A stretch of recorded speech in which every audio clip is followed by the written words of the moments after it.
reveal the secret past beneath the skin of the present. Here is our kitchen, which was the operating theatre of the hospital. There were families that didn't have toilets. There was many a visit to the drains in the middle of the night.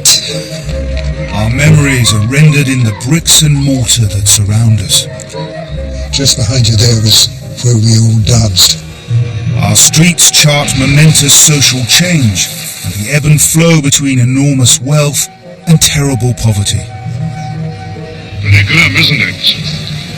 Dirt, filth, stench everywhere.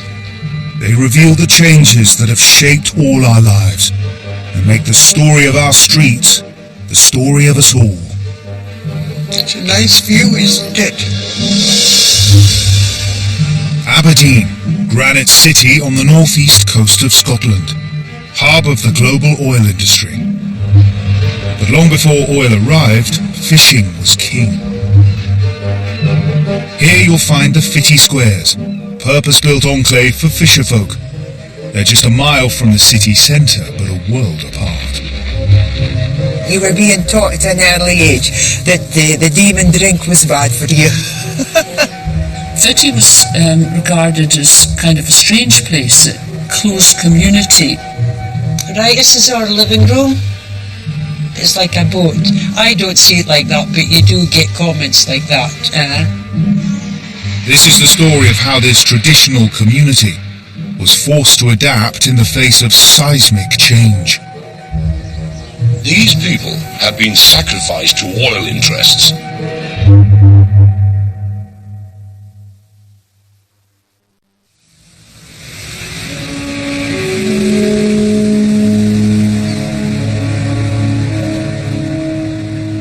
Down by Aberdeen Harbour lies a narrow spit of land between the beach and the quayside.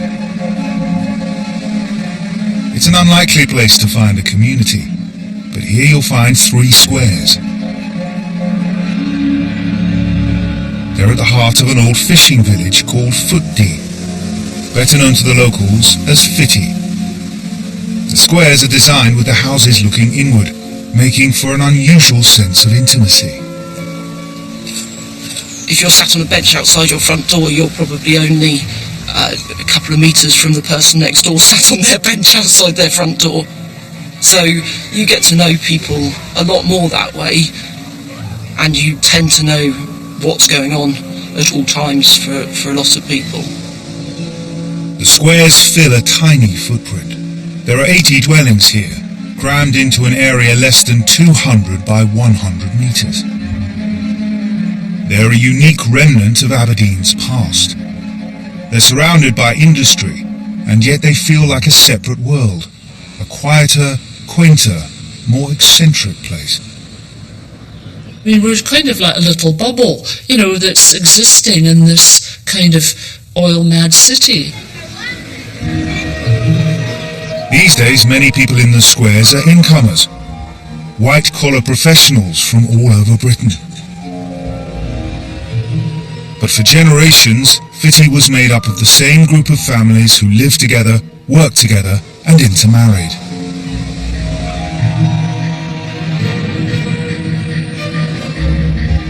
In South Square, number 13 belonged to Robertina Baxter and her daughter Ruby.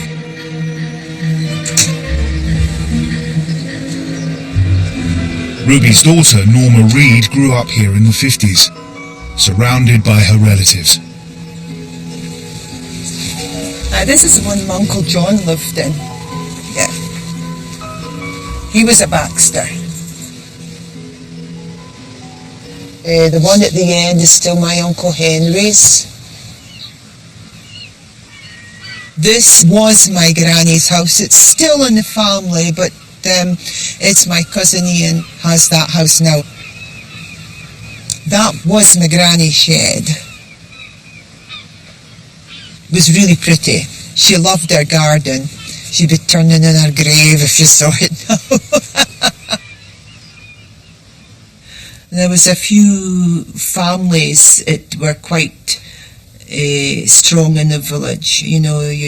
Most people can say, "Oh well, I'm related to a Baxter," and And if you go back a few generations, you find they're all related. I think maybe fisher folk are like that because my understanding is that they married their own kind. They didn't marry out with their own kind. In Norma's day, over half of residents worked directly or indirectly in the fishing industry. My Uncle Jim, who was a fisherman, his boat sometimes landed just round there in Pokraki, and he would come round with a fry of fish, and Granny would be distributing it within the family.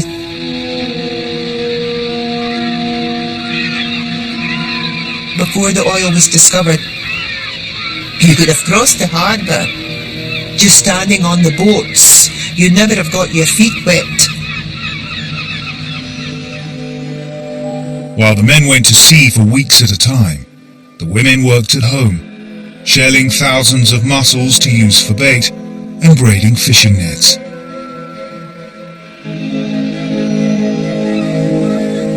For these hard-working people, the squares were a practical live-work space. This bit wasn't as nice to look at here because there was no grass. It was all black earth.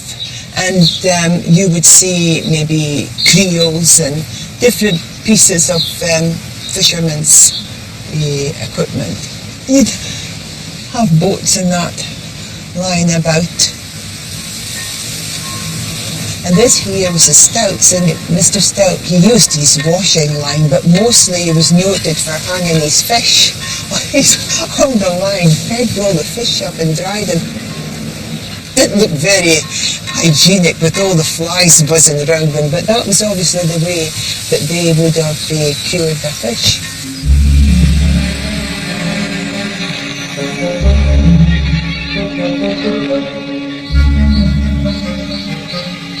But now the fishermen have left Fittie. The squares have become a historical curiosity. From late spring through the summer months, they fill up with tourists from all nations. Why did you come here today? Just to visit and see. This contains the old Scotland houses and everything. So we just wanted to see how it looks like. That's a small village on the seashore, which has lots of artistic things. So we just wanted to explore it. I think it's a more authentic area here in Aberdeen. Yeah, like local people and maybe how it used to be before. A lot of the tourists come around and say, was this a holiday village? You know, do people just live here on holidays? Or who lives in the sheds? On a weekend, non-stop, busloads from Spain and Italy to Germans, you name it. They come round in their droves, which can be irritating. Sometimes you get a whole coach load, so you get like 30 or 40 people, some will be a German sort of party or a Spanish party. And if they don't have a guide, it's easy because then you can tease them, We're not fishing today, as you know, now that we day off, we don't never fish on the Sabbath. And then sometimes we dress up and we mend our nets.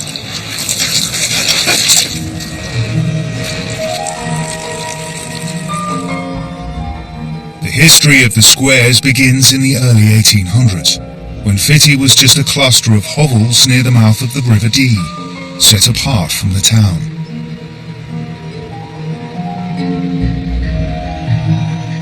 They may well have stayed there if the city hadn't realised that the village was in the middle of some prime real estate. The old village of Fittie, been there since the 12th century. There was a little community there, separate from Aberdeen proper, and it's described as being very unsalubrious, and there were piles of rotting fish and all sorts of stuff. The houses were ancient and basically clapped out. So the council decided we'll condemn this place, but I suspect, as always, that the real reason was they were wanting rid of it so that they could develop this area get rid of these houses and put them down at the point where they were as far out of the way as they could possibly be. I mean, the next place is Norway. You can't really get any further out of Aberdeen than this point. The city chose a sandy side just south of the existing village and commissioned architect John Smith to come up with a scheme for 56 houses, which he called Fishtown. He drew out a radical design of 2 equal squares. The idea of the square, based on the classical Roman forum, was much in vogue at the time, but was usually reserved for more rarefied architectural schemes.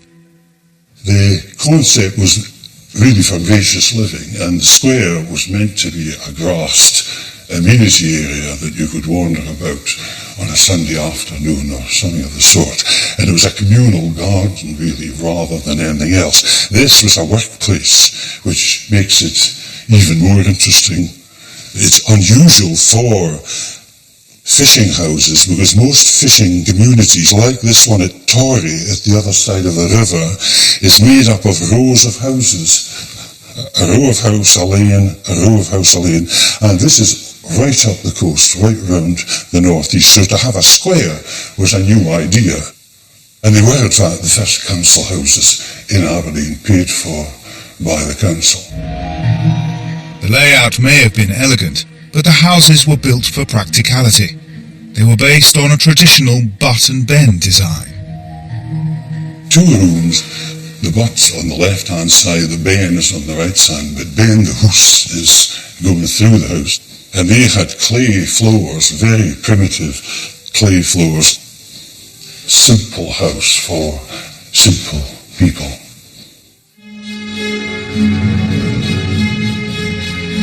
The squares were officially named North and South Square, and the fisherfolk from the old village, along with a few families from Torry, moved in.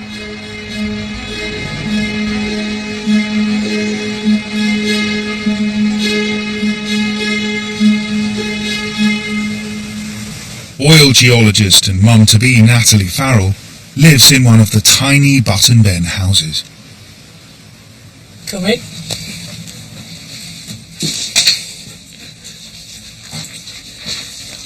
This is the living room. So it's quite small, but it fits me and my husband. And then this is the kitchen, which is also quite small. And we have a microwave cooker because we can't fit a real cooker in. And then through here, we have a bathroom in the middle, which miraculously has a bath. There's no upstairs, we've just got a little loft. But we do have a really good sized bedroom.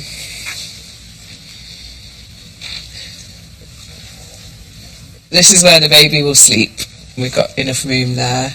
All the books are going to have to move, so they're going to move and be replaced by all this baby stuff, muslins and all sorts of nappies and things like that. My cello can only stay in here because that can't go in the shed. I should have given up and started playing the violin instead. But when I get back to writing my PhD, at least I can put the baby asleep and write. So we're fitting. The only problem is when the baby's crying at night and one of us wants to get some peace, there's not really anywhere you can go and take it. I think one of us will have to go out into the village and walk around with the pram. Natalie's problem isn't a new one. Her cottage was once lived in by a family of 5, and the pressure on housing was even worse in the 19th century.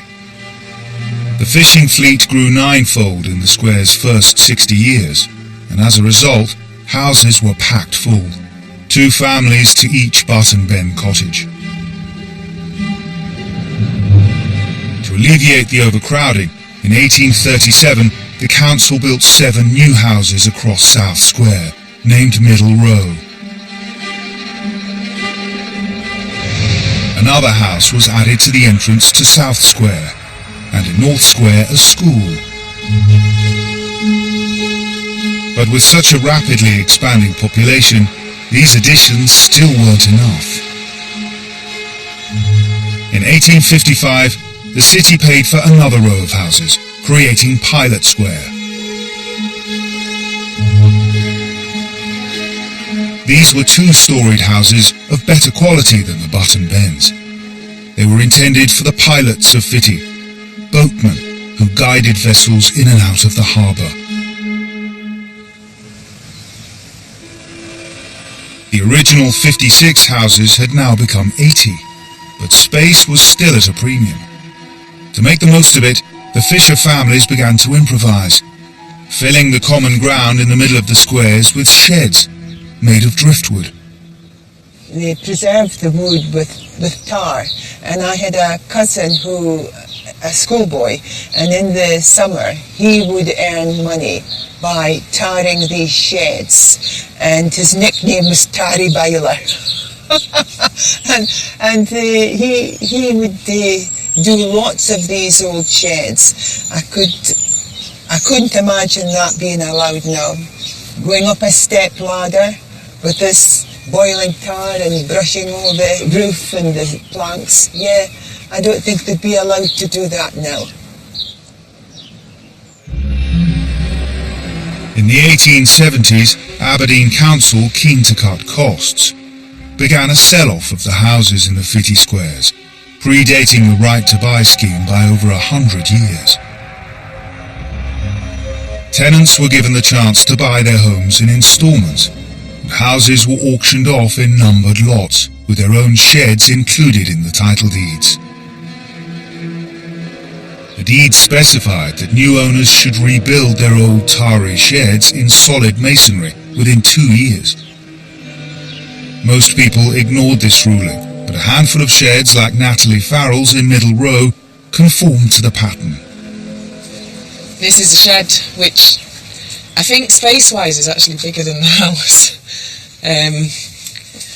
Because it's got a downstairs. This is really embarrassing. It's so full of stuff. So it's got quite a big downstairs, and it's also got an upstairs. So by area, it's much bigger. But it's great having a shed. Once the sell-off was complete, the new owner-occupiers wasted no time in making the houses their own. They began to add new dormers and stories.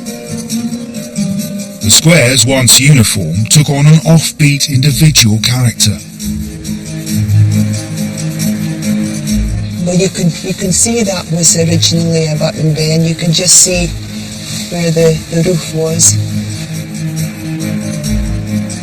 In 28 North Square, the owner built 3 extra floors to accommodate his growing family.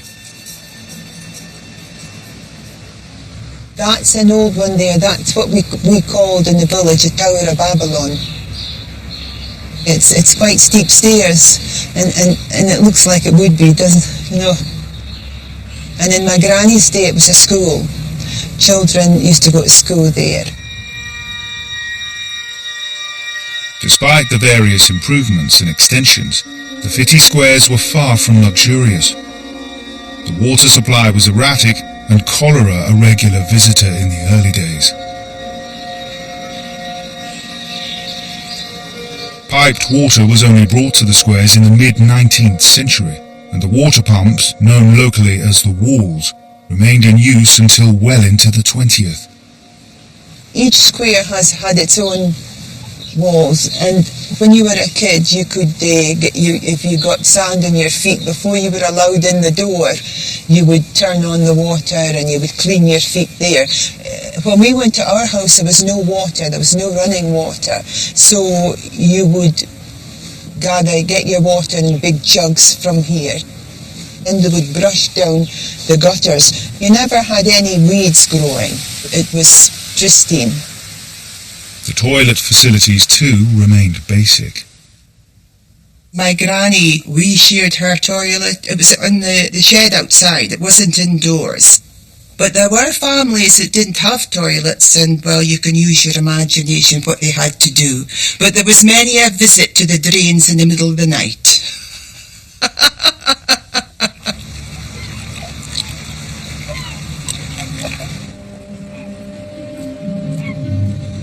Just a stone's throw from the squares were the shipyards. Halls in Fittie, Hall Russell in York Place, and John Lewis across the harbour in Torry. Albert Swinburne was a boy in the 20s and lived within earshot of Hall Russell's yard.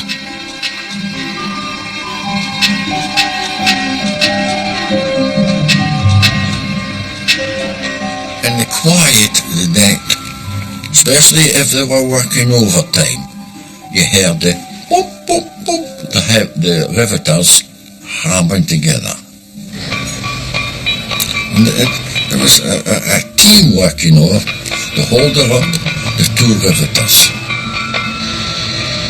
And the man that was heating the rivets would throw the rivet to him, and he used to catch it in this box, and they used to flatten the rivets down. Just marvellous. And I used to say, if I throw this piece of metal into the water now, what does it do? Sink to the bottom. How can all these big sheets of metal keep afloat? The waiter, I used to say, should take him down to the bottom. No. Well, I could never understand that. Shipyards have left their mark on the Fittie squares. They provided all manner of materials, teak for people's front doors and paint for sheds and fences.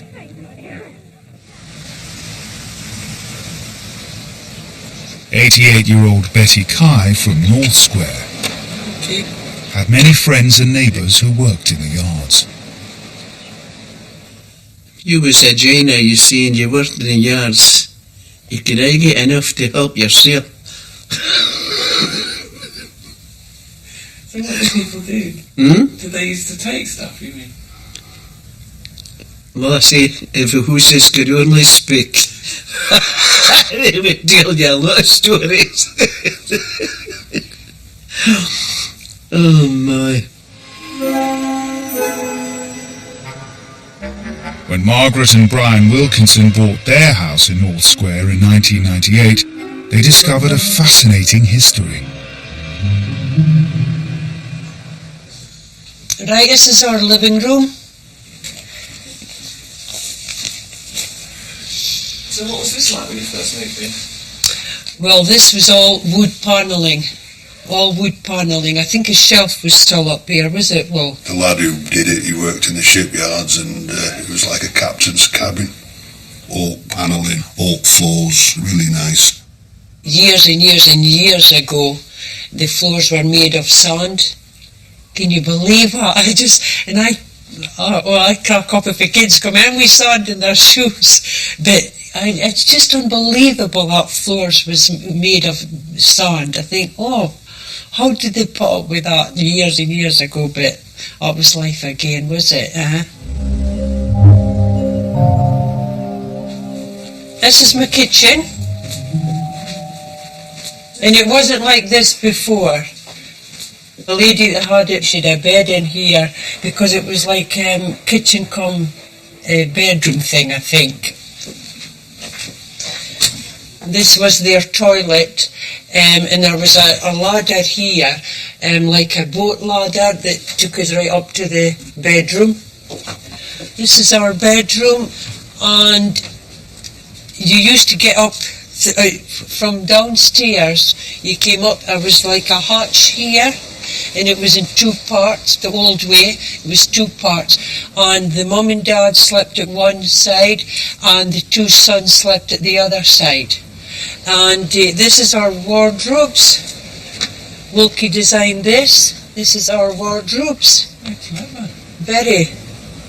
Because, well, Mary, a wardrobe, you don't use the full length of it. So Wilkie said, right, we'll make it like this, because we'd no room for clothes, cupboards, or whatever. And that's how it came about, and that's our bed. You know, with a bed you can walk around and hate that bed, but we can't do anything else. I tell everybody I've got a swimming pool, and they go, "You've got a swimming pool, Margaret?" Aye. And, "Oh, Margaret, that's brilliant." So I tell everybody that's my swimming pool. Lots of people come in and say, "Oh, Margaret, it's like a boat." I don't see it like that, but you do get comments like that. As well as transforming the house, the Wilkinsons have put their own individual stamp on the shed. Just watch your head, as you probably know the doors are quite low. So this is what they now call a man shed. So when I'm wanting out of the house, I come in here, put my records on, got all my records, the collection, and if I want to work on the computer, I just work on the computer. This is my gaff. She doesn't get to do nothing in here. So I come in here, play Pink Floyd and sit in here for hours. We've got my heaps of drink, my picture. Had some spare wood, so I thought I'd make a picture. So that's Tiger, that's what a tiger would look like in the dark.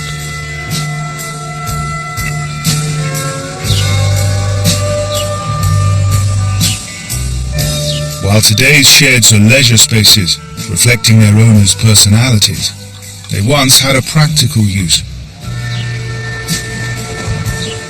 Originally built to store fishing gear, they were later used to do the laundry.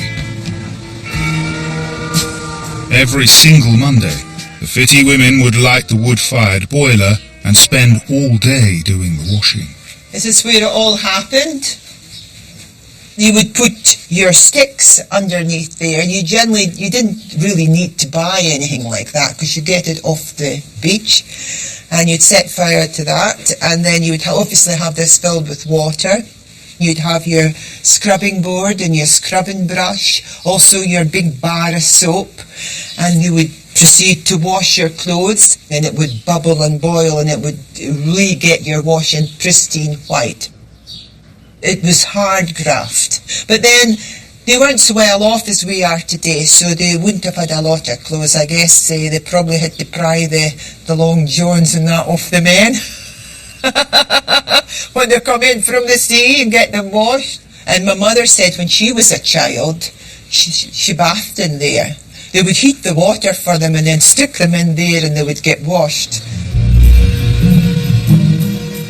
Wash day wasn't over until the laundry was hung out on the drying greens. This too was always done on a Monday.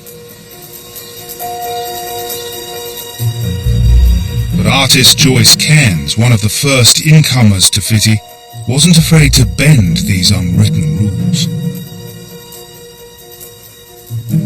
This is me holding on to the drying green pole, and I think a lot of things happen on the drying greens in Fittie. When I first came to the village, everybody had their washing out on a Monday, apart from me, which would have it hanging outside the house. When did you do your washing? Whichever day suited me, really. Sunday, which would have been appalling, because, people didn't really do things on a Sunday. The Sabbath was respected in Fittie, and certain behaviour wasn't tolerated. I hung my washing out on a Sunday when I first moved there, and I think I might have hung it on the wrong line. It was a bit confusing. Then I came home one day to find that my washing had all been posted back through the window. Religion played a big part in the lives of God-fearing Fittie folk. Most people attended the mission hall in North Square, known locally as the Schoolie. This part of the Schoolie is where we used to go when it was the Rechabites. We'd go. The Rechabites was that you abstained from alcohol. We were only children, but you were being taught at an early age that the demon drink was bad for you. And we went in there.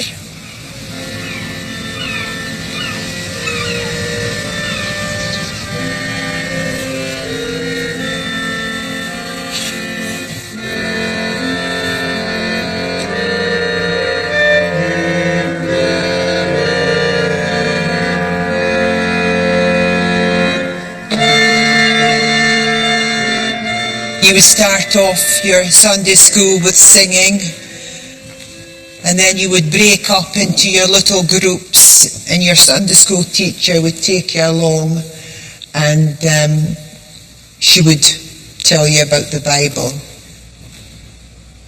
And they always had a sweetie to give you. My least favourite was the toffee rolls. I wasn't so keen on them.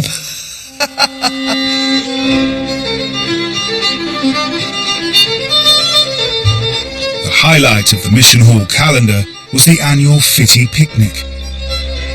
Everybody went to the Fittie picnic.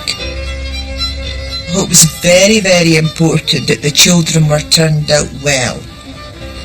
And the girls would have bows in their hair. They were gigantic. It's like having a hat in your head.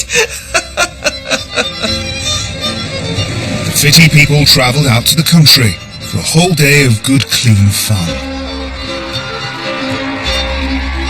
The boys would get their new shorts and their white shirts. Girl, you get yourself dirty. Just don't you dare get yourself dirty. You got the tea and a bag of biscuits when you got out there. After that you would be running, jumping, skipping, Auntie Sally's stalls, everything.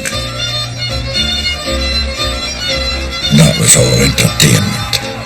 It was just marvellous.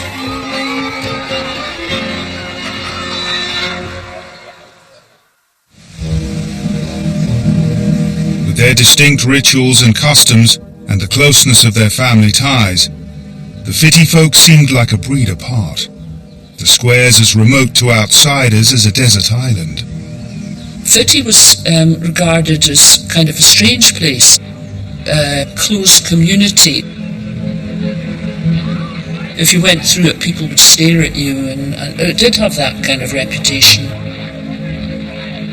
I never felt part of Aberdeen, really. I always felt that Fittie was separate. My dad lived here all his married life and always said he was an incomer. If the original folk are speaking and they'll say, oh, they're nae Fittie, they didn't really ken what Fittie is about. Can you understand me there? But that's what they would say, oh, they're nae Fittie. So you identify this place with the people that have been here since it was built. There was an old saying used to say, "Steen him joke.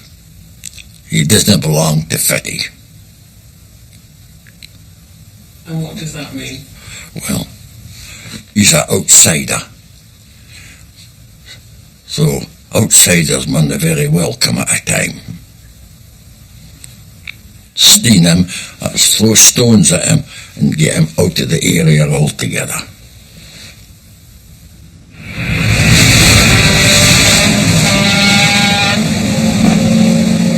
But the old ways could not survive forever.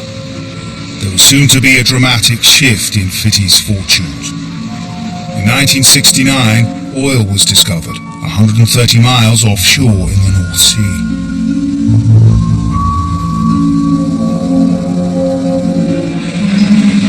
Over the next few years, new rigs and onshore facilities sprung up at dizzying speed, as Aberdeen became aware just how much oil was out there.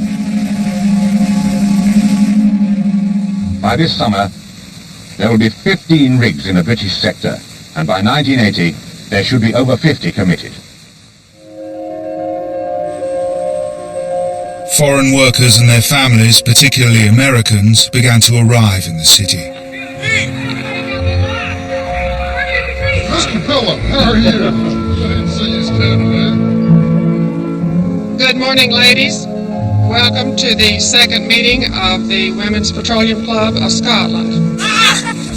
Every other voice you heard was American. If you went into town, you heard the Americans. There was lots of them.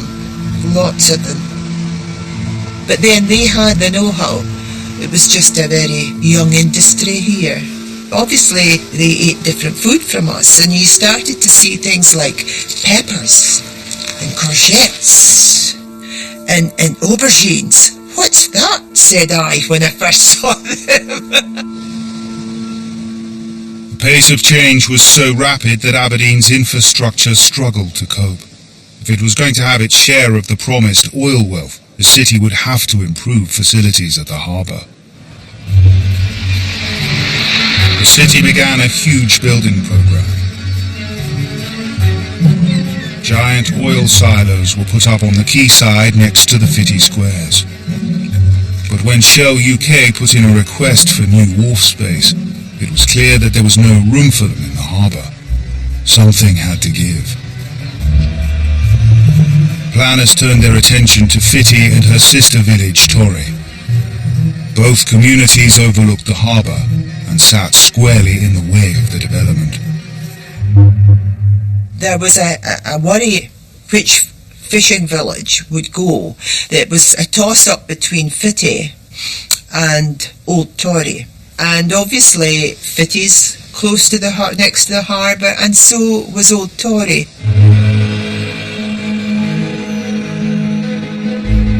The two fishing villages had had a friendly rivalry since the squares were built in 1809. Torry had been absorbed into the wider sprawl of Aberdeen, and the original village on the edge of the harbour was now known as Old Torry.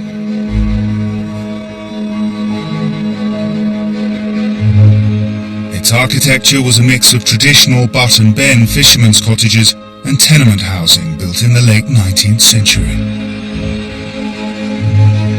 Lorena Essen and her husband Sandy were both brought up in Old Torry, and remember a tight-knit fishing community where families had lived for generations. I was actually born in the same house as my mother.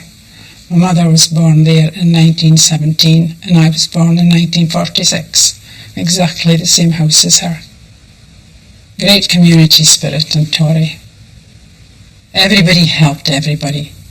And if you got a fry of fish, you took out of it what you wanted and you passed it to your neighbours. That was how it was in these days. At first, neither Fittie nor Old Torry had cause to think their village was under threat. Residents of both places were offered council improvement grants in 1970. They began to update their houses with new kitchens and bathrooms. But then in 1971, the council suddenly gave the 350 residents of Old Torry notice to quit. Their village, they were told, had been earmarked for demolition. John Smith, the Lord Provost, was left to explain why.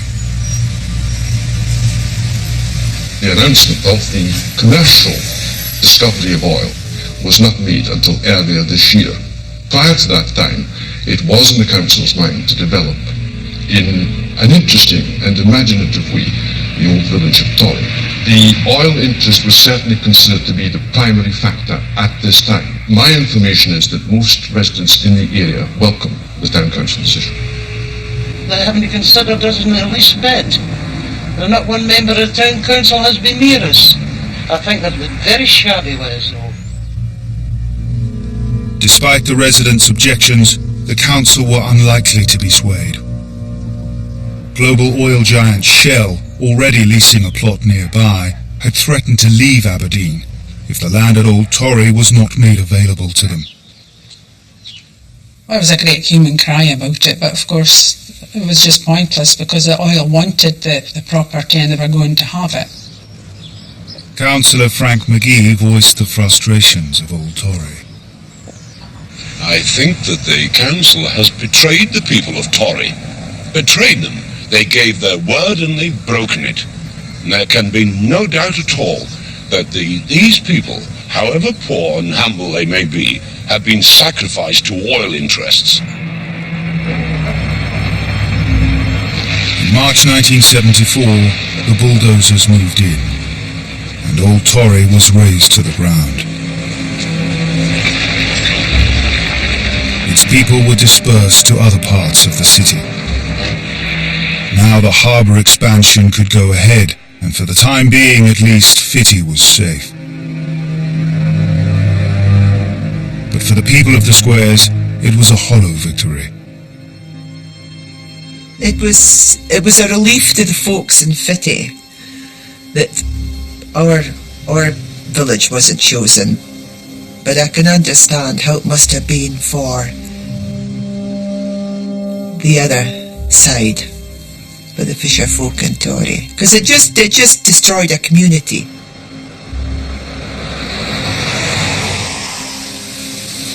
Old Tory was like this, and there was a rivalry, but to lose that heritage, they can't build it back, you know, and it's hard. Supposing, in terms of the thousands of millions of oil that people are conjuring up, and supposing they say, we want Fittie, will they take that too?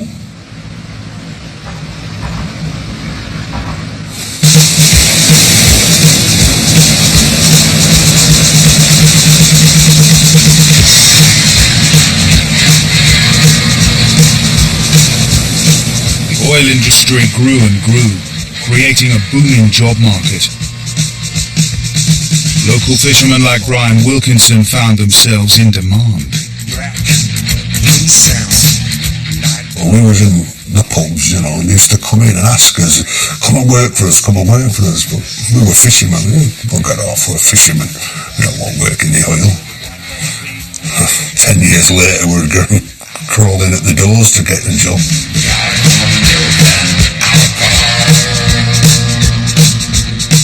And as more and more workers arrived in the city, the demand for housing grew.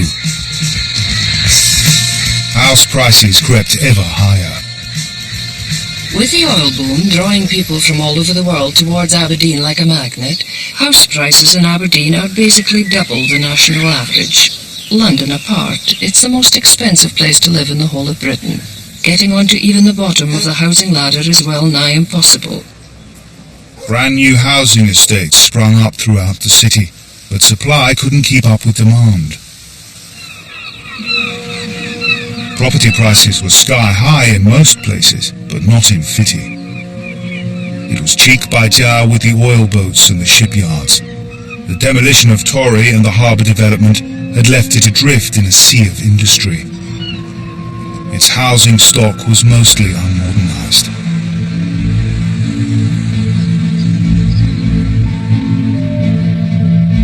It was into this down-at-heel village that artist Joyce Cairns first came in the late 70s. She chanced upon a house for sale next to the squares at number 5 New Pier Road.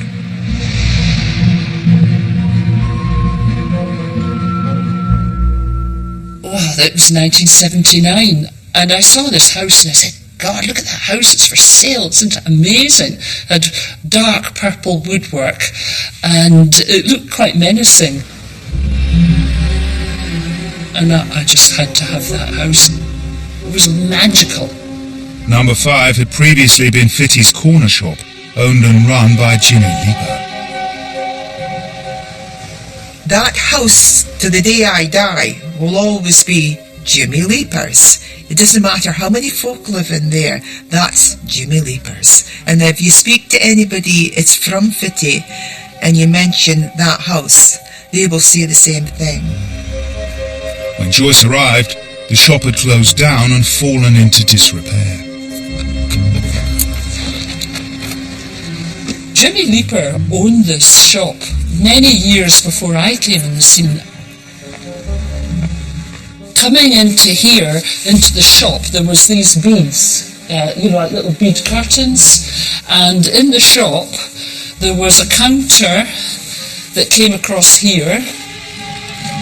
It was riddled with woodworm, totally. They enjoyed the counter so much, they just exploded. But the floorboards, they hadn't eaten them, though they'd eaten the ones upstairs. The floor coming in was worn almost to holes in it because of the traffic that had come in and out. He sold everything, from balls of string to cheese. He used to sell bait in one hand, and loads of people in Aberdeen used to get their bait and go fishing off the harbour, and then he'd cut cheese with the other hand. The shop wasn't the only Fittie landmark to get a makeover. The old customs house building just south of Pilot Square had been accommodation for the harbour boatmen. It had lain empty for years when it was spotted by French chef Didier Dejean. He converted it into a restaurant, the Silver Darling, and brought international cuisine to Fittie. This building was just an empty shell. No electricity, no water downstairs. It was just the wall, practically. It was the first business of opening here. You know, it was such a quiet corner of the city. Worked hard to make friends with them. Yes. Yes. Yeah. It took about a year for a few of them, you know, to speak to me. But now it's fine now. I mean, I've been here for 28 years now, you know, so they know me.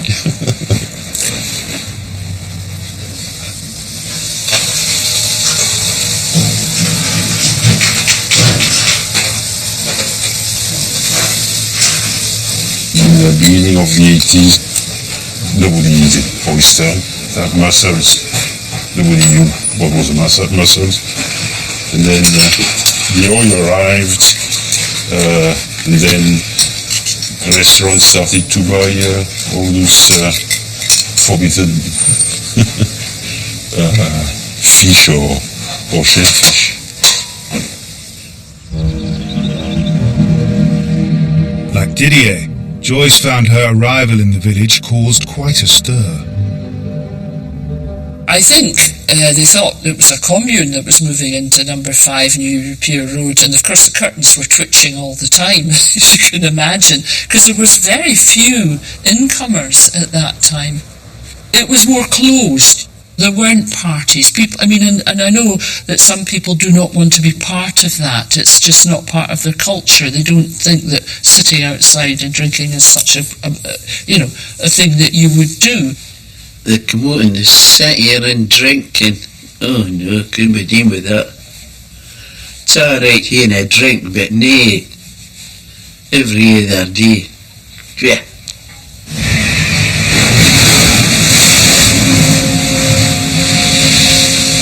Meanwhile, the fishing industry, once the lifeblood of the squares, was in crisis. Trawlerman Brian Wilkinson saw at first hand the industry's rapid decline.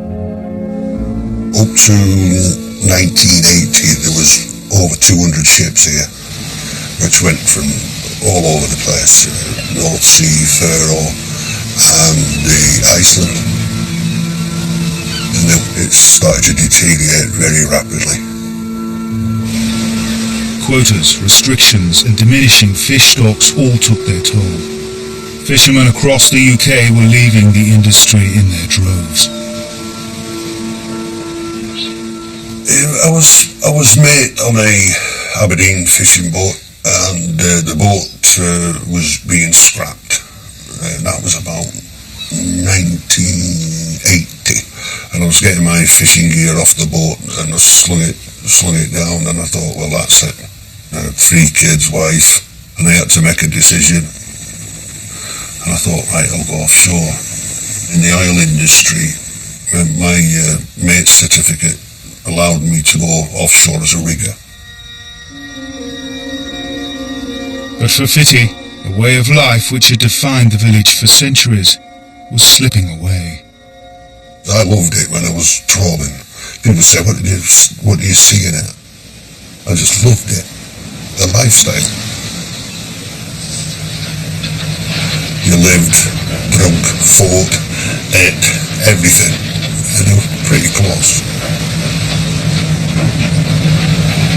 It was a good comradeship. And you can't get that anywhere. I've never met it anywhere else.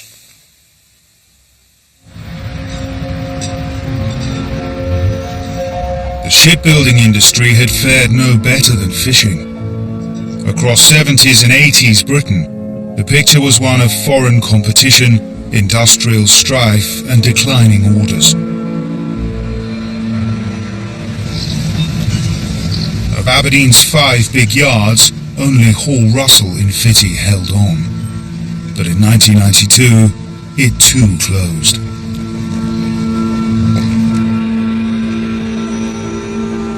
Now Hall Russell's old wharf space is filled with oil vessels.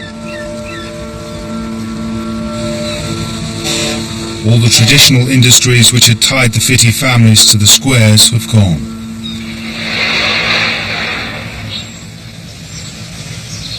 Thelma Cooper, who's lived in North Square for 60 years, has seen many of her neighbours move into a globalised oil industry. They're all going to different places, and the oil takes them all to different jobs and things like that.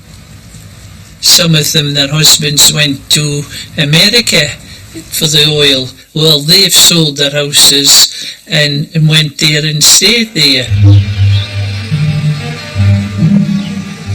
Now, the majority of people from the old Fittie families have died or moved away. Their houses sold off. There's not so many. I think there's only about 16, 17 people stays here. Originally born and brought up here.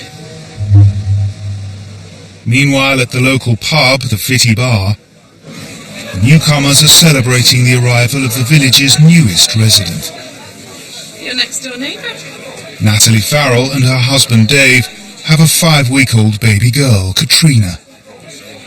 The girls at the antenatal classes, their worries were about having a support network. I don't really have that worry because I know so many people here will support me in different ways. There's people at my mum's age and then people my age. I just want to say thank you very much. Thank you for all your support when I was pregnant, and thank you so much for all the presents, especially buckets and spades and clothes for playing on the beach. She's a very lucky baby to be born in Fittie and have so many nice people to celebrate. Thank you very much.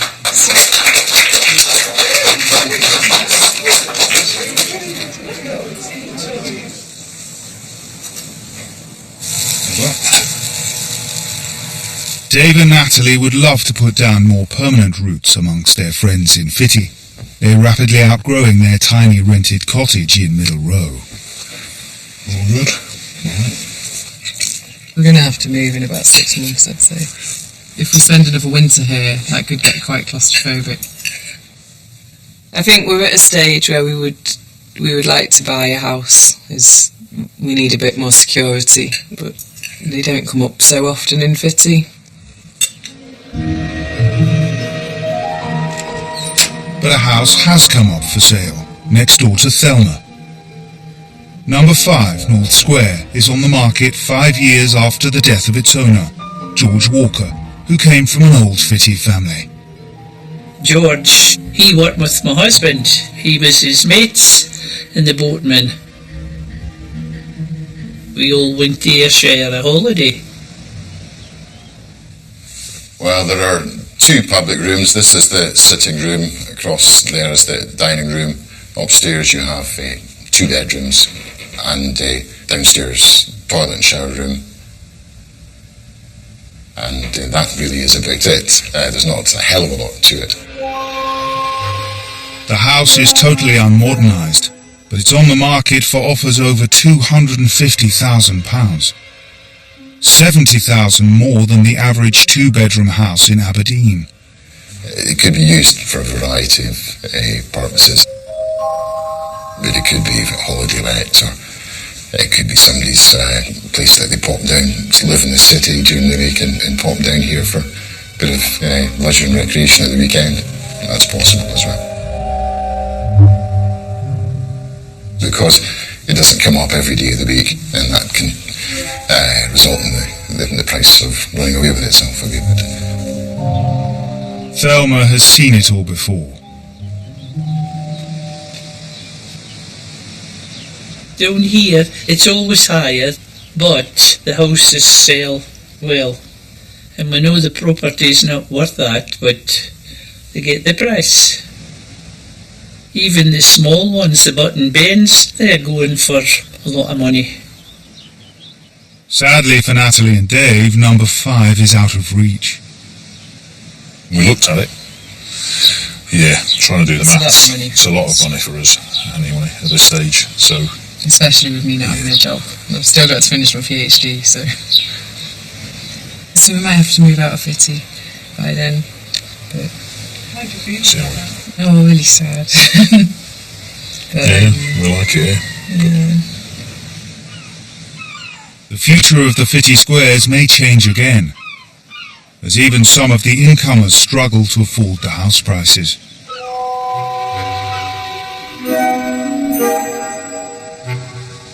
These days, more and more of the old Butt and Bend cottages are being made over into smart, contemporary spaces.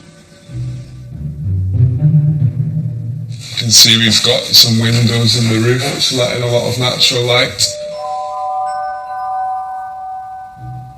This would have originally been a loft space, but they opened up this side of it. And it's all done in stainless steel, kind of giving it that modern feeling as well. People will joke with me, because I'm tall. They'll say, how do you fit in those small houses? But actually, there's a lot of space when you get inside. By them taking out the roof, it's opened it up a lot. And by having the kitchenette and the dining area and the living room all open plan, it makes the most of your space. Sometimes, if we're lucky, you can see dolphins as well. Local dolphins like to come out and give us a show, so we joke that it's sometimes like being in Florida at SeaWorld.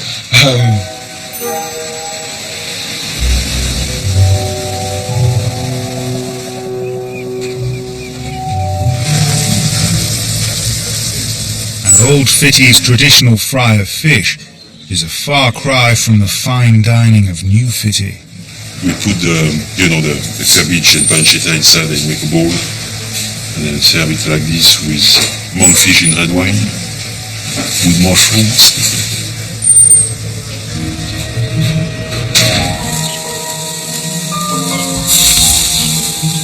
But whilst modernity has arrived in Fittie, some things don't change.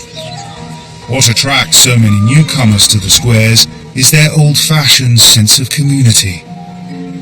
They're a peaceful refuge in a fast-moving city. People are brought together by the closeness of the houses and the shared spaces. There's a neighbourliness here that's vanished from many other towns and cities. There's a lot of people who would want something that was traditional and who would like to be part of the community. And that's what you get if you do come here, if you want to be part of a community. People just drop in. You don't have to formally say, oh, we're doing a dinner party. Things happen just by chance, and I think that's the nicest thing that can be in your life. You don't really, you don't need to feel lonely in Fittie. There's always something going on. It tends to attract quite interesting, quirky kinds of people. Unlike me, I'm perfectly normal, of course. You see, the rest of them are all quirky. So it means you've got an interesting place with interesting people, a recipe for delight and happiness.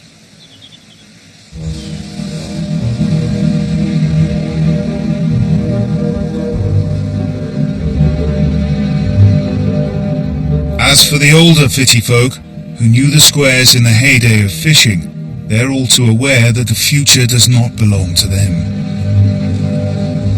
Their homes are gradually falling into new hands.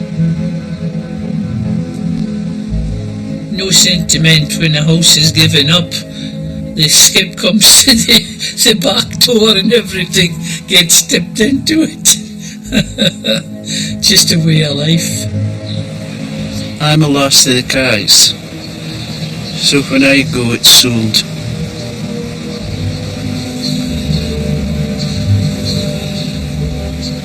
You better hang on, Betty, because you're the last of the Fittie folk. That's true. There's not much who's left. No.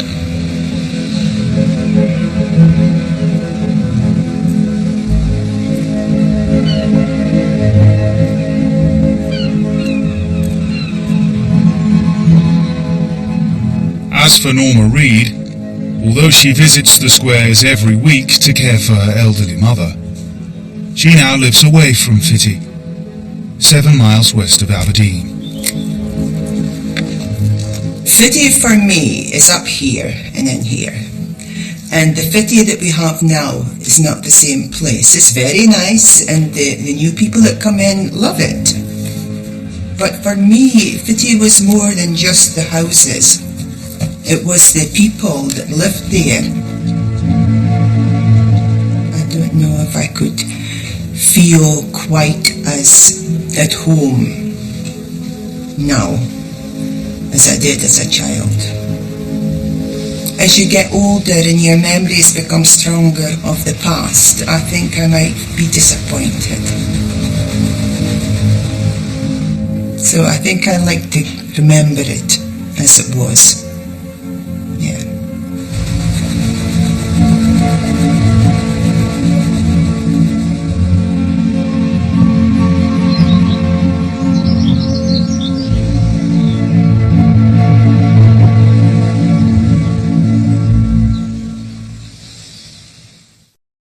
If you want to learn more about social change and issues such as poverty, class and housing, the Open University has produced a free publication. Go to bbc.co.uk/ourstreets and follow the links to the Open University or call 0845 271 0018.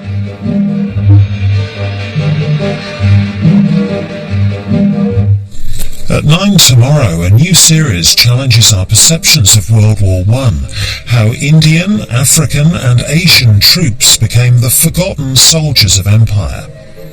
Next tonight, stay tuned for the Sarah Millican television programme.